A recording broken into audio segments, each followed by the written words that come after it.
जय हिंद दोस्तों। आज हम बताएंगे आपको कक्षा 10 में चैप्टर 6.1 का परिमेय यानी थ्योरम। ठीक है, तो जिन लोगों ने चैनल को सब्सक्राइब नहीं किया, सबसे पहले चैनल को सब्सक्राइब करें, लाइक करें, शेयर करें और अपने दोस्तों को भी बताएं। ठीक है, सही दिशा पे अगर बाण चलाओगे तो कामयाबी एक दिन जरूर मिलेगी। यानी कहते हैं कि मेहनत सही जगह पर हो तो कामयाबी जरूर मिलती है। तो इसी के साथ हम आपको बताएंगे आप कक्षा 10 का अध्याय 6.1 थ्योरम यानी परिमेय। ठीक है, मोस्ट इंपॉर्टेंट टॉपिक है ये। थोड़ा सा तबीयत मेरी गड़बड़ चल रही है बेटा, थोड़ा आवाज में हो सकता है थोड़ा सा डिफरेंस हो, इसलिए आप घबराना नहीं। अगर कोई दिक्कत होती है, आपको परेशानी होती है सुनने में, तो आप कमेंट जरूर करिएगा। ठीक है, आप लोग आराम से पढ़िए, कोई दिक्कत नहीं है। ठीक है, क्या कहते हैं परिमेय? सिद्ध कीजिए एक भुजा के समांतर खींची गई रेखा अन्य दो भुजाओं को जिन दो अलग अलग बिंदुओं पर छेद करती है वे भुजाएं समानुपात में विभाजित होती हैं। ठीक है, क्या कहता है परिमेय? फिर सुनिए। सिद्ध कीजिए यदि किसी त्रिभुज के एक भुजा के समांतर खींची गई रेखा अन्य दो भुजाओं को अलग अलग बिंदुओं पर प्रछेद करे तो वे भुजाएं समान अनुपातिक होती हैं। कहने का मतलब ये है कि हम यहाँ पे कोई एक त्रिभुज बना लेते हैं। ये देखिए, एक त्रिभुज ये बना दिया है, एक त्रिभुज हमने यहाँ पे बना दिया है और एक त्रिभुज हमने यहाँ पे बना दिया है। इसका कहने का मतलब यह है, सिद्ध कीजिए यदि किसी त्रिभुज के एक भुजा के समांतर खींची गई रेखा अन्य दो भुजाओं को अलग अलग बिंदुओं पर छेद करे तो वे भुजाएं समानुपातिक होती हैं। कहने का मतलब हमने एक भुजा ये खींची गई है ए बी सी, हमने कर दिया इसको पी क्यू आर एस कर दिया और इसको हमने कर दिया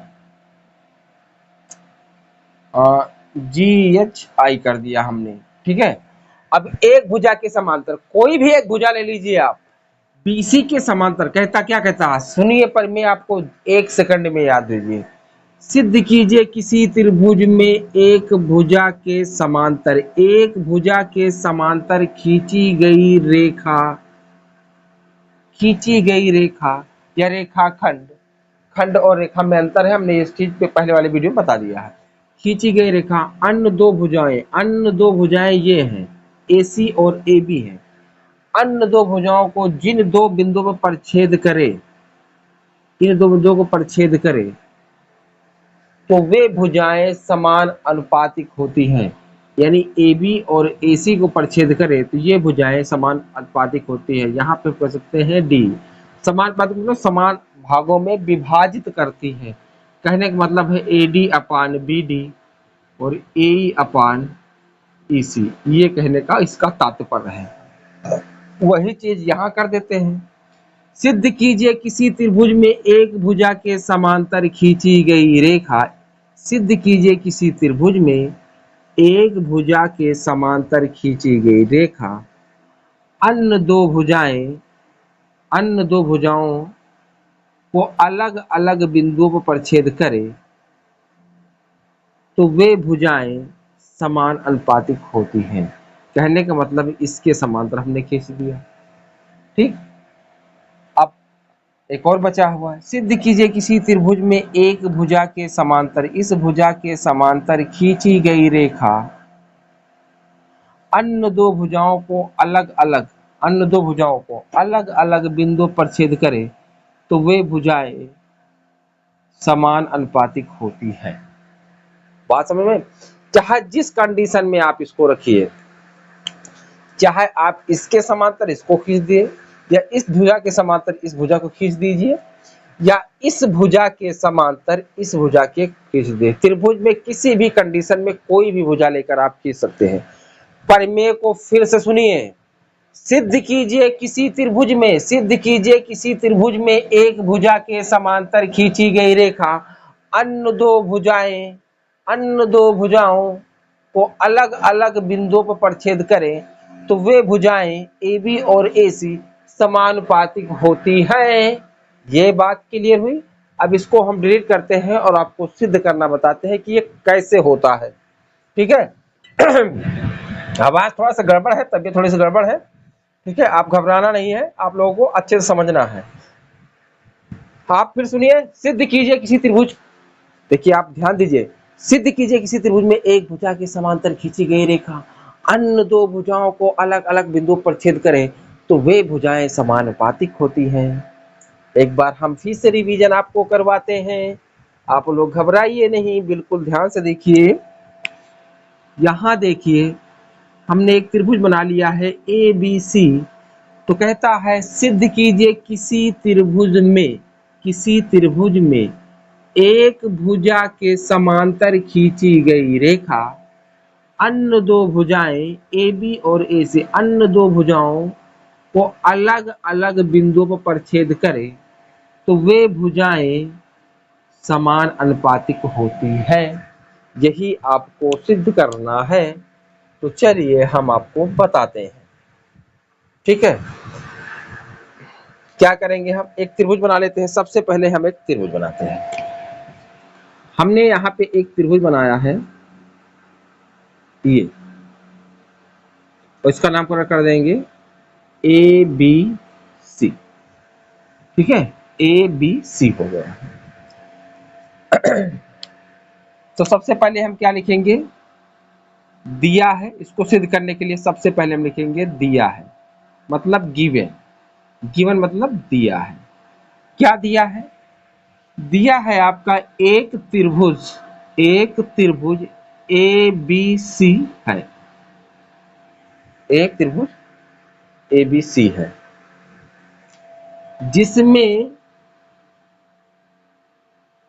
जिसमें BC क्या है, BC के समांतर, इसको D कर देते हैं, BC के समांतर, जिसमें BC के समांतर DE एक रेखा है। क्या है, एक रेखा है। ये बात क्लियर हुई। हमें दिया है एक त्रिभुज ABC है जिसमें BC के समांतर DE एक रेखा है। ठीक है, अब क्या लिखेंगे इसमें, थोड़ा से हम यहाँ पे रचना कर देते हैं। क्या कर देते हैं, रचना मतलब कॉन्स्ट्रक्शन। ठीक है, कॉन्स्ट्रक्शन में क्या लिखेंगे हम, यहाँ ध्यान दीजिए, B को E तथा C को D से मिलाया। क्या लिखेंगे,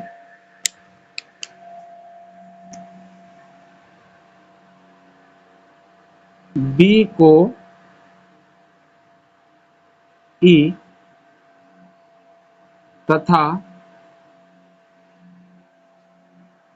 C को D से मिलाया।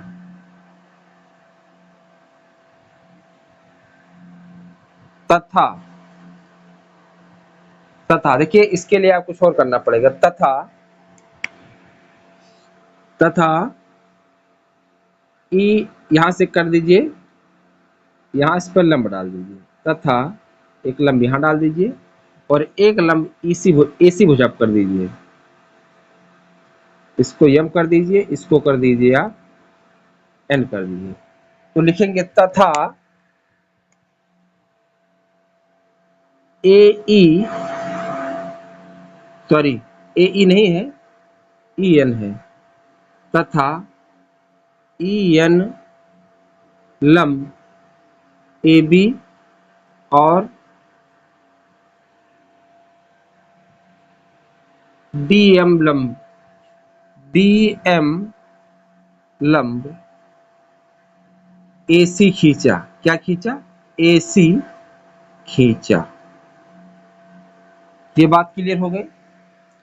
हमने यहां कंस्ट्रक्शन में क्या लिखा है, आपको पहले से दिया है एक त्रिभुज ABC है जिसमें DE समांतर BC है, DE समांतर BC है। हमने रचना जो किया है, इसको सिद्ध करने के लिए हमको एक रचना करनी पड़ती है। वो रचना क्या है कि हमने B को E तथा C को D से मिलाया।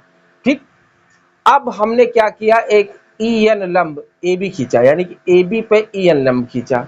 अब ये लंब इस पर भी माना जाएगा, क्योंकि ए बी जो रेखा है, इस रेखा पर हम कहीं भी जाएंगे तो ई एन लंब माना जाएगा।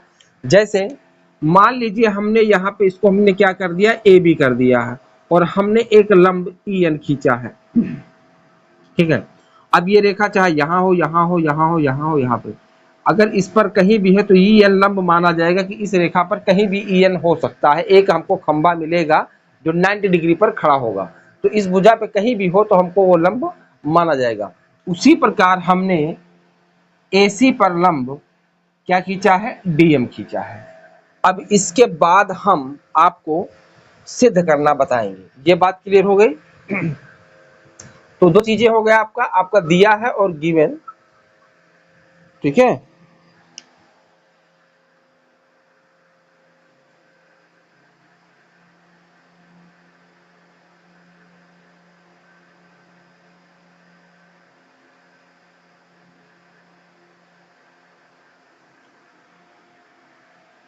चलिए अब यहाँ पे हम इसका स्क्रीनशॉट ले लो बेटा, फिर हम आपको आगे थोड़ा सा, अब इसको हम उपपत्ति बताएंगे, यानी कि इसको सिद्ध कैसे किया जाता है, ठीक है। चलिए हो गया।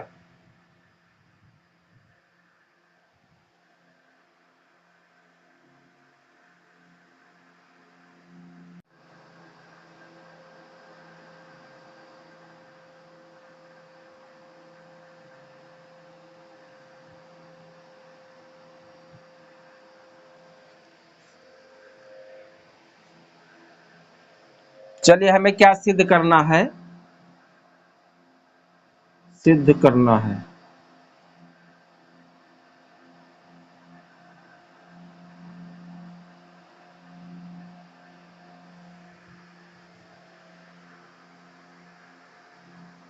देखिए हमें क्या सिद्ध करना है, यहाँ मिट गया था, इसको फिर से लगा दे रहे हैं, ये आपका बी है। हमें जो सिद्ध करना है वो सिद्ध करना है कि AD अपान BD और AE अपान EC, ये हमें सिद्ध करना है। तो प्रूफ करना है, टू प्रूफ करना है, ये सिद्ध करना है। अब हम सीधे लिखेंगे उपपत्ति, जहां से हम सॉल्व करते हैं। उपपत्ति मतलब सॉल्यूशन होता है उपपत्ति, या इंग्लिश को इसको कहा जाता है टू प्रूफ कहा जाएगा। क्या कहा जाएगा, टू प्रूफ।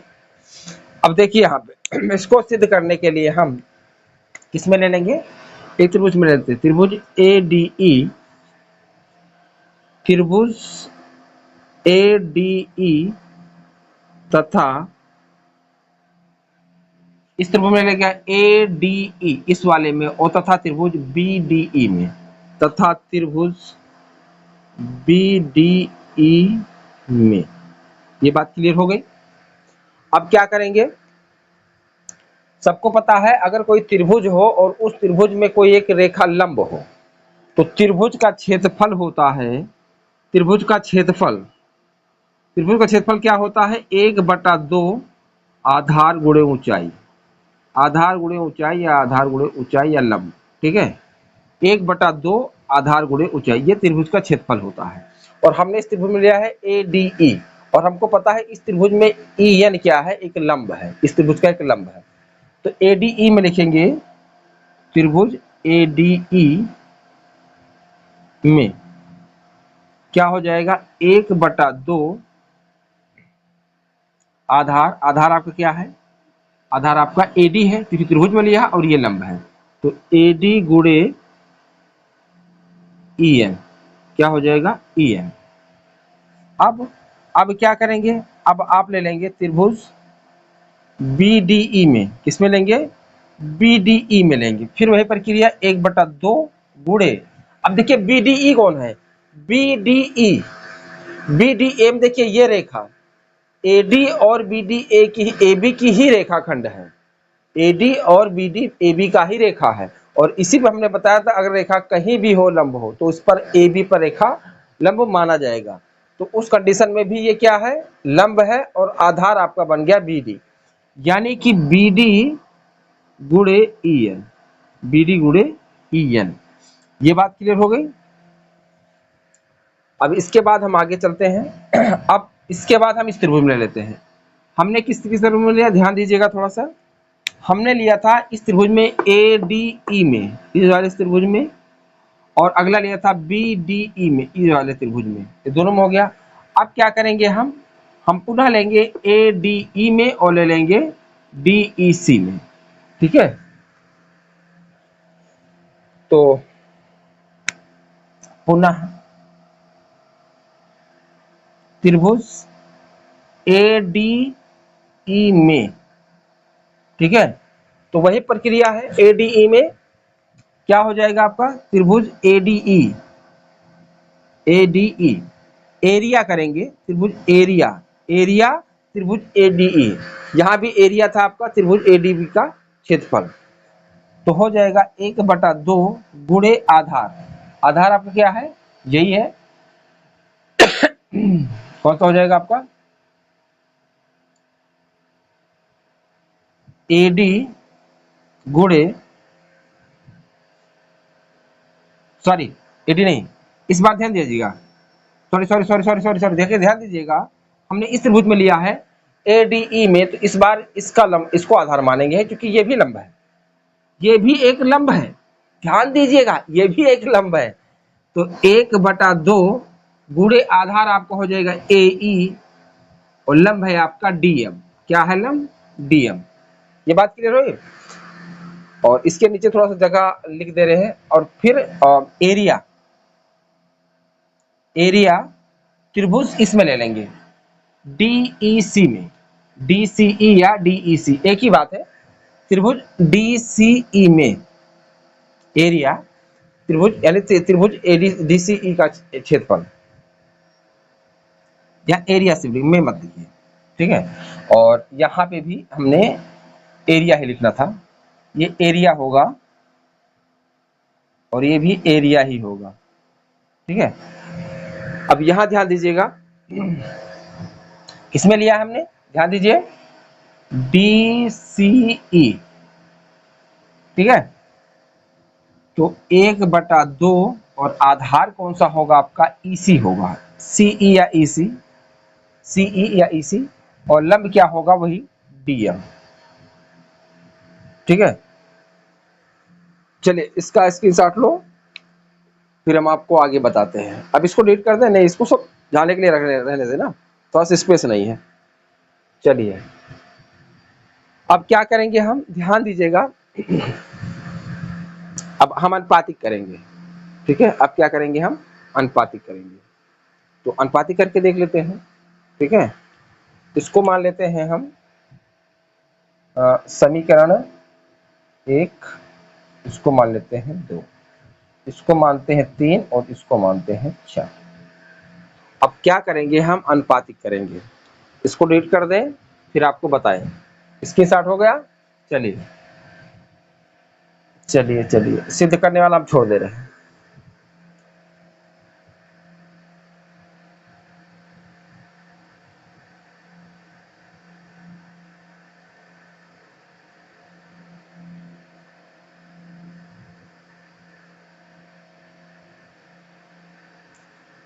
यहां बता दे रहे हैं, उसको बाद में डिलीट करेंगे। यहां ध्यान दीजिए, तो अनुपातिक करेंगे ADE, त्रिभुज ADE अनुपातिक त्रिभुज BDE।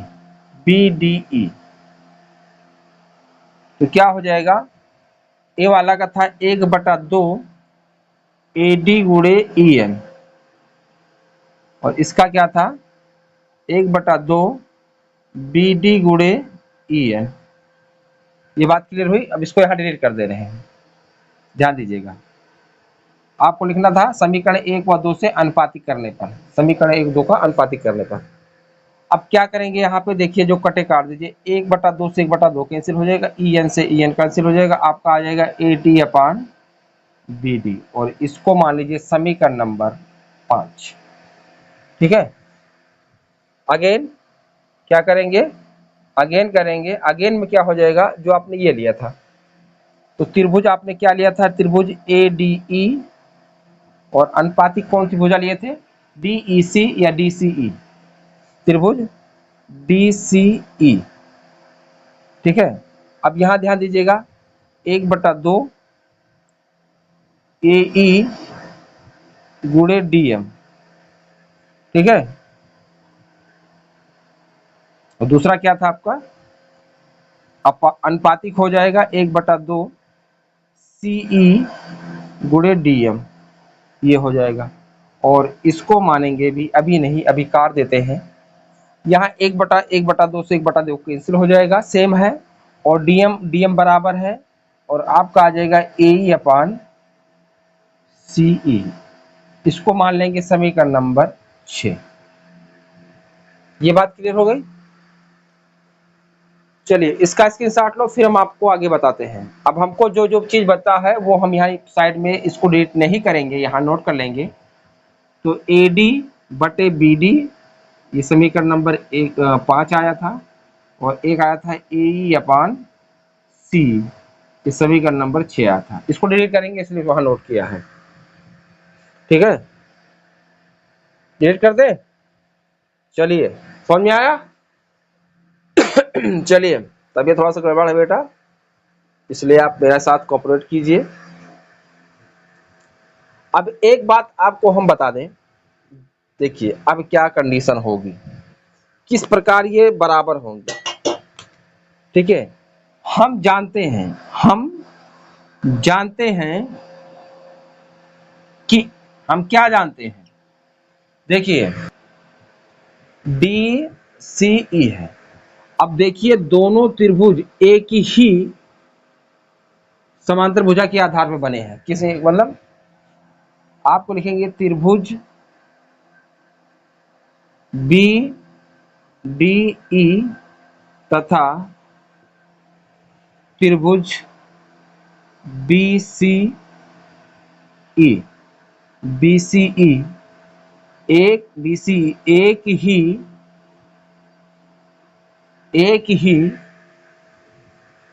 भुजा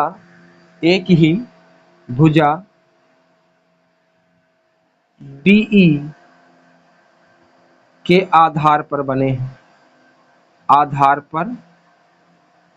हैं। और एक चीज है, आप ध्यान दीजिएगा,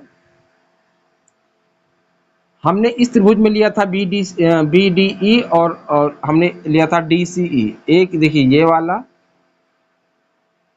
और एक हमने लिया था, थोड़ा सा इसी में यहाँ समझा दें, यहाँ ध्यान दीजिए, इसी को हम यहाँ समझा दे रहे हैं लेकर। ये आपकी समांतर रेखा थी और ये था, इसी को हम यहाँ समझा रहे हैं। ये D और ये E था, ये A और ये B और ये क्या था, C था। हमने इस त्रिभुज में लिया था, ध्यान दीजिएगा, BCE इस त्रिभुज में लिया था, और एक लिया था हमने BDE में, इस त्रिभुज में लिया था। और ध्यान दीजिएगा इस त्रिभुज के लिए और इस त्रिभुज के लिए दोनों के आधार एक ही हैं, दोनों त्रिभुज एक ही आधार पे बने हैं, और एक ही आधार कौन है, DE है। तो DE हमारी भुजा है जो समांतर खींची गई थी, BC के समांतर खींची गई थी, उसका आधार एक ही आधार पर, दोनों एक ही, ये भुजा दोनों में कॉमन है। कॉमन का मतलब दोनों त्रिभुज के लिए आती है। इस त्रिभुज को लेंगे तब भी ये कॉमन आएगा, और ये वाला त्रिभुज लेंगे, ध्यान दीजिए, ये वाला हमने त्रिभुज लिया तो ये कॉमन में आ गया, ठीक, कॉमन में आ नहीं आ गया। और जब हम इस वाले त्रिभुज को लेंगे, ध्यान दीजिएगा, इस वाले त्रिभुज में, तब भी ये कॉमन में आएगा। यानी ये वाली भुजा इस त्रिभुज के लिए भी कॉमन है और इस त्रिभुज के लिए भी कॉमन है। ये दोनों भुजा में कॉमन है और एक ही आधार पे बने हैं। और एक कंडीशन और भी है, चूंकि हम जानते हैं, चूंकि BC समांतर DE है, तो हमारा ये जो दो त्रिभुज है ये तो एक ही आधार पे बने हैं। दूसरी बात, BC तथा DE समांतर रेखा के बीच है, BC तथा DE समांतर रेखा के बीच स्थित है। क्या है, स्थित है। इसलिए भैया त्रिभुज D या B करिए आप, BDE बराबर त्रिभुज हो जाएगा DEC के। DEC के जब कोई त्रिभुज का एक ही आधार पर बने हो और दो समांतर रेखाओं के बीच दोनों त्रिभुज आते हो, तो वो त्रिभुज हमेशा बराबर हो, चाहे वो लंगड़ा हो चाहे लूला हो, त्रिभुज समान माना जाएगा। ठीक है, त्रिभुज की 3 भुजाएं होती हैं और 3 कोने होते हैं तो त्रिभुज कहलाता है। तो उस कंडीशन में ये क्या है, आप ध्यान दीजिएगा, हमने लिया था BDE और हमने लिया था CDE या DCE। इन दोनों त्रिभुज का आधार ये था। एक बार हमने इसको लिया तब भी ये भुजा हमकी मुलाकात हुई, और जब हमने इस त्रिभुज को लिया तब भी हमारी मुलाकात इससे हुई, और ये दोनों त्रिभुज BC और DE के बीच में आ रहे हैं तो ये बराबर होंगे। तो इसको मान लेंगे हम समीकरण नंबर 7। अब क्या हो जाएगा, समीकरण, यहां देखेंगे समीकरण 5, 6 व 7 से क्या हो जाएगा, हमने अभी जो ये निकाला था, हमने निकाला था कि बराबर हो गए। जब ये त्रिभुज बराबर हो गए, ये वाला त्रिभुज और ये वाले त्रिभुज बराबर हैं, तो चाहे जो भुजा ले लो, तो जब क्या हो जाएगा, AD अपान BD, और वहां हो जाएगा AD अपान BD और AE अपान CE। यही सिद्ध करना था, हेंस प्रूव इति सिद्धम, हेंस प्रूव इति सिद्धम, यही सिद्ध करना था। बहुत आसान है। एक बात, थोड़ा वीडियो लंबा बना है लेकिन पूरा वीडियो देखोगे तो समझ में पूर्ण रूप से आ जाएगा। अगर वीडियो पूरा नहीं देखोगे तो समझ में नहीं आएगा, इसलिए आपको वीडियो पूरा देखना है। आपको एक बार सरसरी आंखों में इसका स्क्रीनशॉट ले लो, फिर आपको हम एकदम बिल्कुल आसान भाषा में बताकर आपका वीडियो यहाँ पे बंद करते हैं। इसके बाद हम इसकी दूसरी प्रमेय बताएंगे। आप लोग कंटिन्यू बने रहिए, तो आपको लगातार चैप्टर वाइज चैप्टर हम पढ़ाते रहेंगे। ठीक है, आप लोग वीडियो देखते हो लेकिन सब्सक्राइब नहीं करते हो, वीडियो को सब्सक्राइब करो बच्चों, और अपने दोस्तों को बताओ। आपको हम अच्छे से अच्छे कॉन्टेक्ट देने की कोशिश करेंगे। ठीक है, चलिए इसको हम डिलीट कर दे रहे हैं।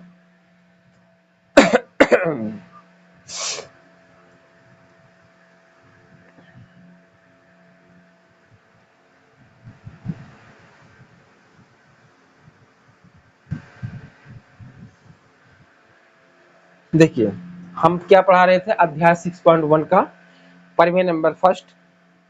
सिद्ध कीजिए किसी त्रिभुज में एक भुजा की समांतर खींची गई रेखा अन्य दो भुजाओं को अलग अलग बिंदु पर छेद करें तो वे बिंदु उन भुजाओं को समानुपात में विभाजित करते हैं। ये हमने प्रमेय बताई थी। अब यहाँ पे आप ध्यान दीजिएगा, यहाँ पे हमने ABC लिया, हमने बताया कि इसके समांतर हमने DE रेखा खींचा। ठीक है, और हमको यही बताना है कि ये AD समानुपातिक BD होगा और AE समानुपातिक EC होगा। और हमने जो कंस्ट्रक्शन किया था, जो रचना किया था, यहाँ से इसको मिलाया था और यहाँ से आज मिलाया था। अभी हमने लास्ट में आपको बताया था कि एक बार हमने जो अनुपातिक किया तो हमने ये त्रिभुज लिया था। ध्यान दीजिएगा, हमने इसको दूसरे कलर से दिखा दे रहे हैं, आपको रेड समझा दे रहे हैं। देखिए हमने ये त्रिभुज लिया था, ध्यान दीजिए, इस त्रिभुज के लिए ये रेखा आ रही है।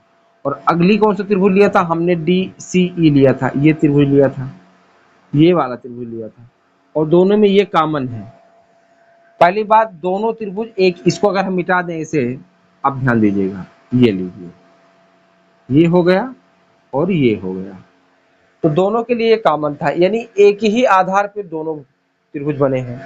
दूसरी बात, हमने ये बताया था, ये कह रहा था कि BC पैरेलल है DE के, यानी कि BC समांतर है DE के, और इस BC समांतर DE के। अगर दोनों समांतर रेखाओं के बीच में अगर कोई दो त्रिभुज बने होते हैं और एक ही आधार होता है, तो वे त्रिभुज हमेशा सदैव बराबर माने जाते हैं। तो उस कंडीशन में चाहे हम BDE त्रिभुज ले लें चाहे DEC ले लें, दोनों बराबर थे। तो जब दोनों बराबर हो गए तो ये हमने पहले ही अनुपातिक कर दिया था। तो आपका अनुपातिक क्या आया था, एडी, आपका अनुपातिक आया था एडी अपान बीडी और एई अपान सी। हैंस प्रूव्ड, इति सिद्धम, यही सिद्ध करना था और इस आधार पे आप कई सारे सवाल लगा सकते हो। इसके बाद एक प्रमेय और है, इसी की जस्ट उल्टी प्रमेय है, ठीक है, वो आपको बता दें, फिर आप प्रश्नावली के सवाल ऐसे ऐसे लगाओगे, ऐसे लगाओगे, चुटकियों में लगाओगे। तो बस आज के लिए इतना ही, ठीक है। आप लोग वीडियो को लाइक करें, शेयर करें, सब्सक्राइब करें और अपने दोस्तों को बताएं। फिर मिलेंगे अगले वीडियो के साथ मेरे दोस्तों, मेरे बच्चों, धन्यवाद।